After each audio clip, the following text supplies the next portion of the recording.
দেশের মানুষ শান্তি স্থিতিশীলতা চায় জানিয়ে প্রধানমন্ত্রী তারেক রহমান বলেছেন, একটি মহল রাজনীতির নামে বিভ্রান্তি ছড়ানোর চেষ্টা করছে। তিনি হুঁশিয়ারি দিয়ে বলেন, অরাজকতা সৃষ্টির চেষ্টা হলে সরকার বসে থাকবে না। চাঁদপুরে বিভিন্ন কর্মসূচিতে বক্তব্য রাখতে গিয়ে প্রধানমন্ত্রী আরও বলেন, ফ্যাসিস্ট আওয়ামী লীগের দুর্নীতি, লুটপাট, বিদেশে অর্থ পাচারে দেশের অর্থনীতি চাপে রয়েছে। তাই জনগণের কাঙ্ক্ষিত উন্নয়ন কর্মকাণ্ড বাস্তবায়নে সরকার সবাইকে ধৈর্য ধরার আহ্বান জানান তিনি। জনগণই দেশের মালিক মন্তব্য করে প্রধানমন্ত্রী বলেন, দেশ পুনর্গঠনে সবাইকে এগিয়ে আসতে হবে। চাঁদপুর থেকে বিস্তারিত জানাচ্ছেন ইয়াসিন রানা। দীর্ঘ ২২ বছর পর চাঁদপুর সফর করলেন প্রধানমন্ত্রী তারেক রহমান। চাঁদপুর সরকারি কলেজ মাঠে ফ্যামিলি কার্ড বিতরণ ও সমাবেশে যোগ দেন তিনি। প্রধানমন্ত্রীকে এক নজর দেখতে দুপুর থেকেই কানায় কানায় পূর্ণ হয়ে যায় পুরো মাঠ। অনুষ্ঠান স্থলে এসেই জনসাধারণের সাথে কুশল বিনিময় করেন তারেক রহমান। পরে দ্বিতীয় পর্যায়ে ২০ জেলার ১৪,৩৭০ জনের মাঝে ফ্যামিলি কার্ড বিতরণ কার্যক্রমের উদ্বোধন করেন তিনি। এ সময় বেশ কয়েকজন সুবিধাবঞ্চিত নারীর হাতে ফ্যামিলি কার্ড তুলে দেন প্রধানমন্ত্রী। বলেন, দেশ পুনর্গঠন ও মানুষের ভাগ্যের পরিবর্তনই বিএনপির রাজনীতি। এই যে আগামী মাসে বাজেট উপস্থাপন করা হবে, সংসদে বাজেট হওয়ার সাথে সাথে আরো অধিক সংখ্যক মায়ের কাছে আমরা ফ্যামিলি কার্ড পৌঁছে দিতে পারবো এবং ইনশাআল্লাহ আগামী ৪-৪.৫ বছরের মধ্যে আমরা চেষ্টা করব বাংলাদেশের গ্রামে গঞ্জে প্রায় প্রত্যেকটি পরিবারের কাছে যাতে ফ্যামিলি কার্ড পৌঁছে যায়। একটি মহল রাজনীতির নামে বিতর্ক সৃষ্টি করছে জানিয়ে প্রধানমন্ত্রী সকলকে ষড়যন্ত্র মোকাবেলা করে দেশের উন্নয়নে ঐক্যবদ্ধ থাকার আহ্বান জানান। রাজনীতির নামে যদি কেউ বিভ্রান্ত সৃষ্টি করতে চায়, রাজনীতির নামে যদি কেউ অরাজকতা সৃষ্টি করতে চায়, প্রিয় ভাই বোনেরা, আপনারা কি বসে থাকবেন? আমরা কেউ বসে থাকবো না। কারণ বিএনপি যে সকল কর্মসূচি গ্রহণ করেছে, প্রত্যেকটি কর্মসূচি হচ্ছে এই দেশের খেটে খাওয়া মানুষের কর্মসূচি। এ সময় চাঁদপুরে বিভিন্ন উন্নয়নের প্রতিশ্রুতি দেন তিনি। উন্নয়নের বার্তা নিয়ে দেশব্যাপী ছুটে বেড়াচ্ছেন প্রধানমন্ত্রী তারেক রহমান। দিনাজপুর থেকে শুরু করে বগুড়া, যশোরের পর চাঁদপুরের জনগণের কাছে আসলেন প্রধানমন্ত্রী, দিলেন নানান প্রতিশ্রুতি। মানুষের ভাগ্য পরিবর্তনে বিএনপির রাজনীতি বাংলাদেশকে এগিয়ে নিয়ে যাবে, এমনটাই প্রত্যাশা সকলের। এর আগে চাঁদপুরে দুটি খাল পুনর্খনন উদ্বোধন করেন প্রধানমন্ত্রী। খাল খনন উদ্বোধন শেষে শাহরাস্তি উপজেলায় সুধী সমাবেশে প্রধানমন্ত্রী বলেন, যারা স্বৈরাচার বিরোধী আন্দোলনে সর্বোচ্চ আত্মত্যাগ স্বীকার করেছে, তাদের স্বপ্ন বাস্তবায়নে দেশের উন্নয়ন করতে হবে। দেশকে সামনে এগিয়ে নেওয়া ও মানুষের ভাগ্য পরিবর্তনের প্রতিজ্ঞা করেন তিনি। এরকম আমরা সারা বাংলাদেশে ২০,০০০ কিলোমিটার খাল খনন করব ইনশাআল্লাহ আগামী ৫ বছরে। কারণ আমরা বাংলাদেশকে খাদ্যে স্বয়ংসম্পূর্ণ আছে, আমরা আরো খাদ্য উৎপাদন বৃদ্ধি করতে চাই বাংলাদেশের, যাতে খাদ্যের জন্য কোনো মানুষকে কষ্ট পেতে না হয়। এই যে মানুষগুলো তাদের জীবন আত্মহতি দিয়েছে, তাদের এই রক্ত কি আমরা বৃথা যেতে দিতে পারে? তাহলে আমাদের সকলকে আজ দেশ গঠন বা রাষ্ট্র পুনর্গঠনের কাজে আমাদেরকে হাত দিতে হবে। এর আগে সকাল ৯:৩০টায় গুলশান থেকে চাঁদপুরের উদ্দেশ্যে রওনা দেন প্রধানমন্ত্রী। যাত্রাপথে সাধারণ মানুষ ও নেতাকর্মীদের ব্যাপক উচ্ছ্বাস, অভিবাদন ও ভালোবাসায় সিক্ত হন তিনি।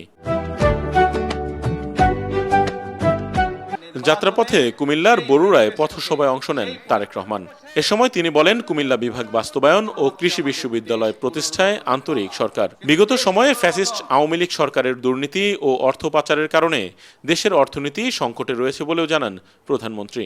স্বৈরাচার যেমন দেশের মানুষের উপরে অত্যাচার করেছে, নির্যাতন করেছে, গুম করেছে, খুন করেছে, একই সাথে এই দেশের মানুষের অর্থ সম্পদ তারা বিদেশে লুটপাট করে পাচার করেছে। সেই জন্য এই মুহূর্তে দেশের অর্থনৈতিক অবস্থা চাপের মুখে আছে।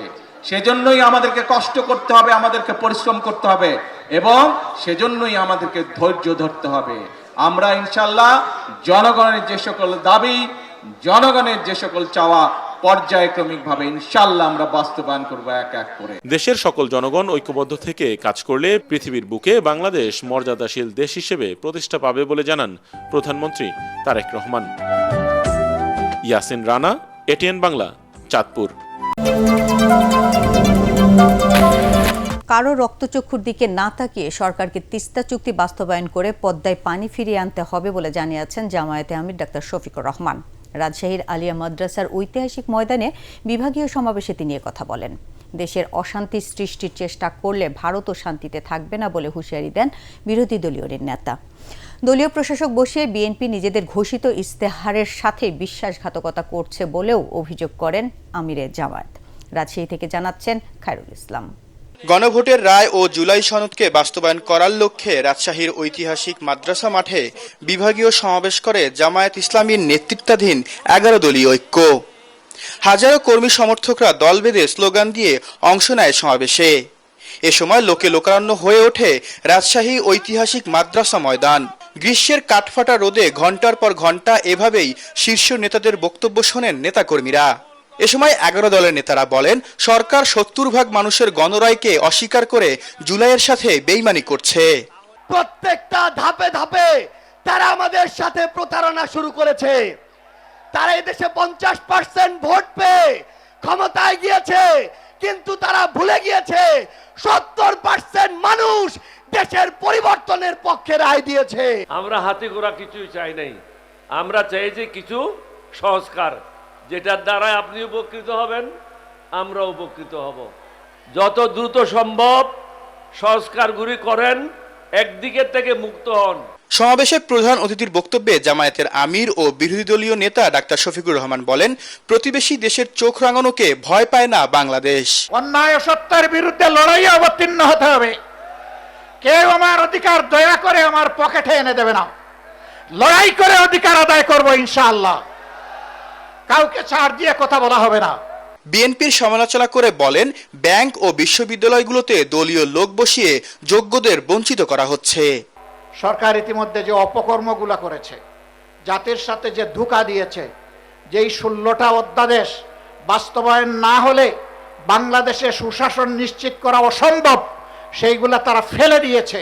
এইগুলা যদি তারা বাস্তবায়ন না করে, আমি কথা দিয়ে যাচ্ছি, আমাদের আন্দোলন চলবে সংসদে, একই সাথে চলবে রাজপথে ইনশাআল্লাহ।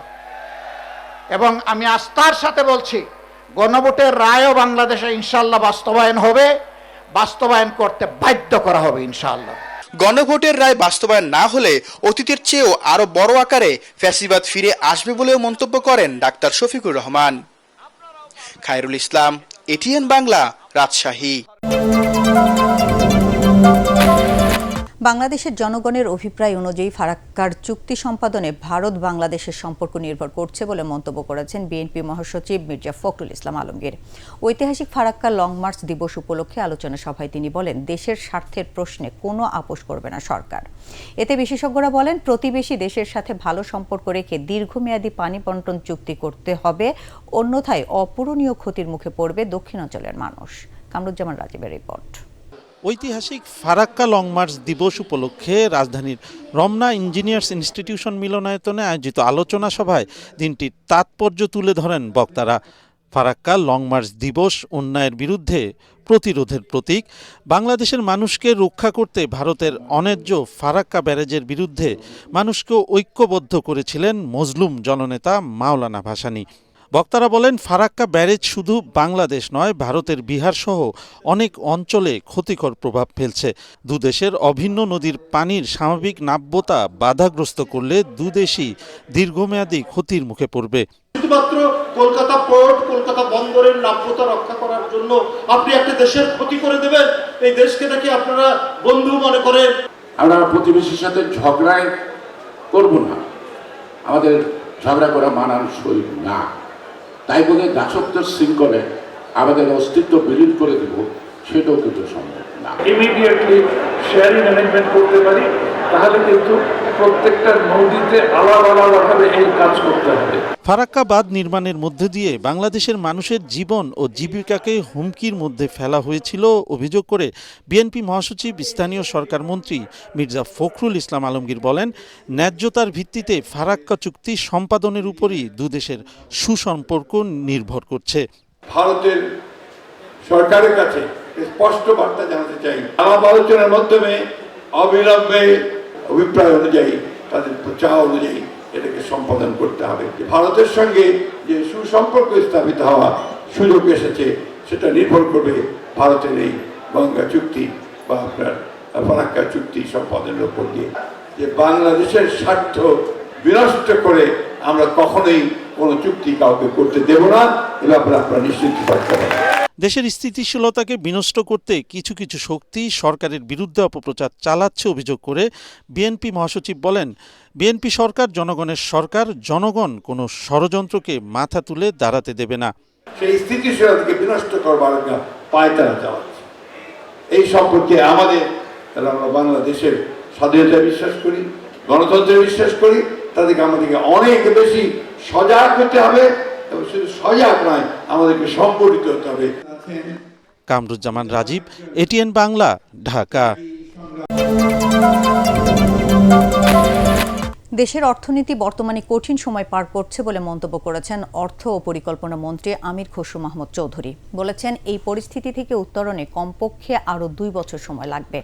চট্টগ্রামে আগ্রাবাদে মা ও শিশু হাসপাতাল মেডিকেল কলেজের নতুন একাডেমিক ভবনের ভিত্তিপ্রস্তর স্থাপনে অর্থমন্ত্রী বলেন, আগের সরকার জ্বালানি খাতে বিপুল পরিমাণ দেনা রেখে গেছে, সেই দায় বর্তমান সরকারকে বহন করতে হচ্ছে। ইতোমধ্যে জ্বালানি খাতে প্রায় 40,000 কোটি টাকা ভর্তুকি দিতে হয়েছে বলেও জানান তিনি। মন্ত্রী বলেন, দেশের অর্থনীতি স্বাভাবিক অবস্থায় ফিরিয়ে আনতে সময় লাগবে, এজন্য সরকার বিভিন্ন খাতে সংস্কার ও আর্থিক শৃঙ্খলা ফিরিয়ে আনার কাজ করছে। একটা টাকা চলে গেছে তেল গ্যাসের মধ্যে, প্রায় 4 বিলিয়ন, মানে 40,000 কোটি টাকা ইতিমধ্যে বাজেট থেকে চলে গেছে, 40,000 কোটি টাকা। এর আগে আমি আর কি বলবো, আমরা যেটা পেয়েছি বিগত সরকারগুলো থেকে, সেটা মাইনাস মাইনাস এন্ড মাইনাস, এখানে যোগ কিছু নাই, সবগুলো ঋণাত্মক। এখানে দেশের টেক্সটাইল শিল্পের দীর্ঘমেয়াদী প্রতিযোগিতা সক্ষমতা ধরে রাখতে টেকসই উৎপাদন ব্যবস্থা, উদ্ভাবন, গবেষণা এবং পণ্য বৈচিত্র্যের উপর সর্বোচ্চ গুরুত্ব দিতে হবে বলে মন্তব্য করেছেন বাণিজ্য, শিল্প এবং বস্ত্র পাটমন্ত্রী খন্দকার আব্দুল মুক্তাদির। রাজধানীতে textile innovation exchange grand launching অনুষ্ঠানে তিনি কথা বলেন। বাণিজ্যমন্ত্রী বলেন, সাস্টেনেবিলিটি কেবল একটি স্লোগান নয়, এটি শিল্পের অস্তিত্ব ও ভবিষ্যৎ টিকে থাকার অপরিহার্য শর্ত। পরে মন্ত্রী ইনোভেশন টেক্সটাইল এক্সচেঞ্জ প্ল্যাটফর্মের উদ্বোধন করেন এবং বিভিন্ন স্টল ঘুরে দেখেন। ব্যাংকিং খাতের সংকট সমাধান না হলে অর্থনৈতিক ধস থামানো যাবে না বলে মন্তব্য করেছেন তত্ত্বাবধায়ক সরকারের সাবেক উপদেষ্টা হোসেন জিল্লুর রহমান। ব্যাংকিং খাতের বিপর্যয় ও অর্থনীতির প্রভাব নিয়ে আলোচনায় একথা বলেন তিনি। ওদিকে অন্তর্বর্তীকালীন সরকারের সাবেক উপদেষ্টা বদিউল আলম মজুমদার অভিযোগ করেন, বিগত সময়ে সরকারি পৃষ্ঠপোষকতায় দেশের ব্যাংকিং খাতে লুটপাট চালানো হয়েছে। তরিক ইসলামের রিপোর্ট। খুব অসহায় মনে হতো, বিকজ আমাদের হাতে কোনো টুলস নাই, কারণ প্রতিটা নীতি তৈরি করা হয়েছে খেলাপি বান্ধব হিসাবে। শনিবার রাজধানীর সিরিডাপ মিলনায়তনে দেশের ব্যাংকিং খাতের বিপর্যয় ও জাতীয় অর্থনীতিতে এর প্রভাব ও উত্তরণের পথ শীর্ষক সেমিনারের আয়োজন করে ব্যাংক গ্রাহক ফোরাম, যেখানে বিগত সময়ে ব্যাংকের নানা অনিয়মের কথা তুলে ধরেন বক্তারা। যারা ব্যাংক লুটেরা এবং ইসলামী ব্যাংকে যারা সহযোগিতা করেছে, গ্রাহক অফিসার, এদেরকে একটি কালো তালিকাভুক্ত করে সেই জাদুঘরে রাখার জন্য আমি অনুরোধ করছি। অনুষ্ঠানে তত্ত্বাবধায়ক সরকারের সাবেক উপদেষ্টা হোসেন জিল্লুর রহমান বলেন, রাজনৈতিক সিদ্ধান্ত ছাড়া অর্থনৈতিক সংকট কাটানো সম্ভব না। রাজনৈতিক অর্থনৈতিক দৃষ্টিকোণ ছাড়া এই পুরো বিষয় থেকে পরিত্রাণের কোনো উপায় নেই। এটা সমাধান না হলে অর্থনৈতিক ধসও কিন্তু অতিক্রম করা যাবে না। অন্যদিকে অন্তর্বর্তী সরকারের সাবেক উপদেষ্টা বদিউল আলম মজুমদার বলেন, ব্যাংক পুনর্গঠন প্রক্রিয়া অব্যাহত রাখতে হবে, বাতিল করতে হবে ব্যাংক রেগুলেশন আইনের নতুন ধারা। অন্যায় করে যদি কেউ পার পেয়ে যায়, তাহলে অন্যায় আরো উৎসাহিত হয়, এবং আমাদের এখানে মনে হচ্ছে যে না পার পেয়ে যাচ্ছে, এবং পার পেয়ে যাবেই না, শুধু তাদেরকে পুনর্বাসনের প্রচেষ্টা চালানো হচ্ছে, এবং যেটা কোনোভাবে গ্রহণযোগ্য না। যারা লুটপাট করেছে, যারা অন্যায় করেছে, যারা এসব অপকর্মের সাথে যুক্ত ছিল, তাদেরকে দৃষ্টান্তমূলক শাস্তি দেওয়া। আর্থিক খাতের পুনরুদ্ধারে বাংলাদেশ ব্যাংকের স্বায়ত্তশাসন অত্যন্ত জরুরি বলেও জানান বক্তারা। যিনি আমার পরিচিত, উনি বললেন, স্যার আমরা কিন্তু এখনই রিজাইন করতে হবে। তরিক ইসলাম, এটিএন বাংলা, ঢাকা।